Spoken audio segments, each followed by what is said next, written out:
Hello friends, అందరికీ welcome to my channel. ఈరోజు నేను చికెన్ కర్రీ ఎలా చేసుకోవాలో చెప్తున్నానండి. ముందుగా నా ఛానల్ని ఎవరైతే ఫస్ట్ టైం చూస్తున్నారో సబ్స్క్రైబ్ చేసుకోండి, అలాగే బెల్ ఐకాన్ కొట్టండి. ముందుగా ప్యాన్ పెట్టుకొని ఆయిల్ వేసుకోవాలండి. అలాగే తరువం పెట్టుకున్న పచ్చిమిర్చి ఆనియన్స్ని మనం ఇప్పుడు నూనెలో వేసేసుకొని కలుపుకోవాలండి. కొంచెం కొంచెంగా కలుపుకోవాలి. ఇవి బాగా కలర్ వచ్చేలాగా మనం మగ్గించుకోవాలండి. కాసేపు మూత పెట్టి మగ్గనిద్దాం. ఇప్పుడు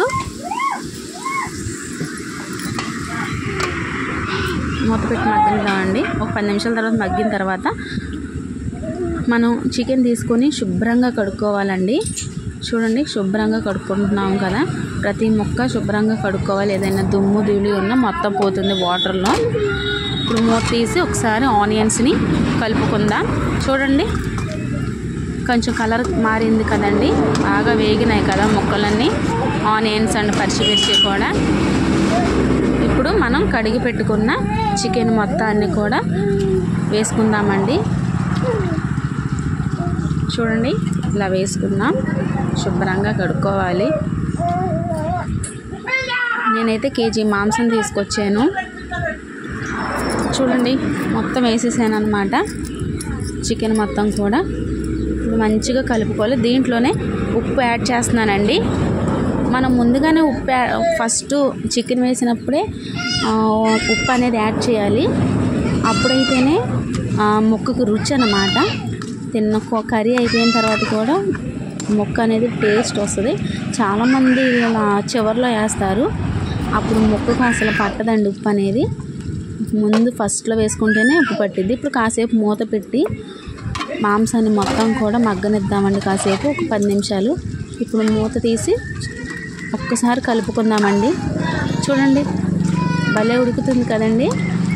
ఇదిగోండి, చూడండి, మొత్తం కూడా చక్కగా తిప్పుకోవాలన్నమాట. ఇట్లాగా ముక్క కూడా మనం ఆనియన్స్ ఎప్పుడైతే ఎక్కువ వేసుకుంటామో బాగా ఉడికిద్దండి. అందులోనే మనం దంచి పెట్టుకున్న అల్లం పేస్ట్ని కూడా వేసుకొని ఒక్కసారిగా బాగా కలుపుకోవాలండి.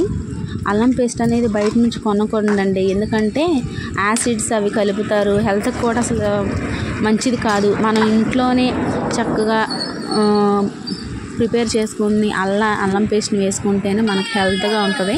హెల్తీ కూడా చాలా మంచిది. ఇప్పుడు కాసేపు మూత పెట్టి మగ్గనిద్దామండి.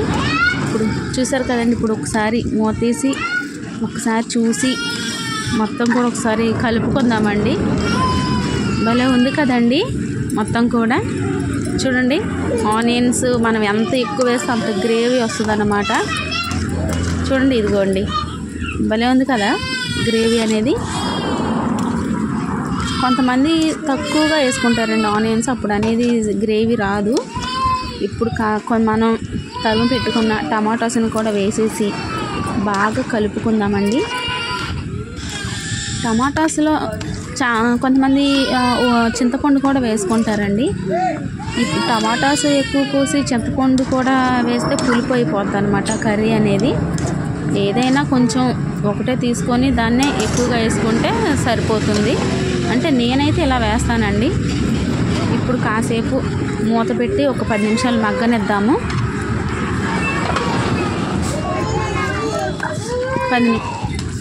10 నిమిషాలు అయిందండి. చూడండి, ముక్క కూడా ఉడికింది. టమాటా ముక్క కూడా కొంచెం ఉడికిందండి. కొంచెం బాగా కలుపుకుంటున్నాను. చూడండి, గ్రేవీ భలే వస్తుంది కదండి. మనం నీళ్లు పోయకుండానే మనకు కావాల్సినంత గ్రేవీ వస్తుంది. అన్నం కూడా చక్కగా కలిసిద్దండి. ఒకసారి మూత పెట్టి ఇంకొక 5 నిమిషాలు మగ్గనిద్దాము. మూత తీసేనండి. చూడండి, బాగుంది కదండి. మళ్ళీ గ్రేవీ కూడా చక్కగా చూపిస్తుంది. ముక్క కూడా బాగా ఉడికిందనమాట. ఇందులోనే నేను కొంచెం పసుపు యాడ్ చేస్తున్నాను. అలాగే 2 స్పూన్ల కారం వేసుకుంటున్నాను అనమాట. మీకు కారం ఎంత కావాలొస్తే అంత వేసుకోండి. అంటే కారం ఎక్కువ తినేవాళ్ళు ఉంటారు కదా, సో అందువల్ల. చూడండి, కారం వేస్తే మంచి కలర్ వచ్చింది కదండి. గ్రేవీ కూడా భలే కనబడుతుంది ఎర్రగా. ఇంతేనండి, ఏమీ ఉండదు చికెన్ కూరలో. చాలామంది మసాలాలు ఎక్కువ వేసేసుకుంటారు, దానివల్ల గ్యాస్ కూడా మనకు ఫామ్ అయిపోద్ది అన్నమాట. అట్లాగా మనం ఏది తీసుకున్నా దానికి సరిపడనంత తీసుకోవాలి. మన అల్లం పేస్ట్ అదే కొంచెం వేసుకుంటే సరిపోద్దండి, నీసు వాసన రాకోకుండా. చూడండి, కాసేపు అలా మూత పెట్టేసి ఇంకొక 5 నిమిషాలు ఉంచి మళ్ళీ మూత తీసి కలుపుకుందామండి. గ్రేవీ కూడా ఉడికిపోయింది, ఏమీ నీరు ఏమీ లేకుండా చక్కగా ఉడికిపోయిందండి. ఇప్పుడు కట్ చేసి పెట్టుకున్న కొత్తిమీరని ఒక్కసారి వేసేసుకొని కలుపుకుందామండి.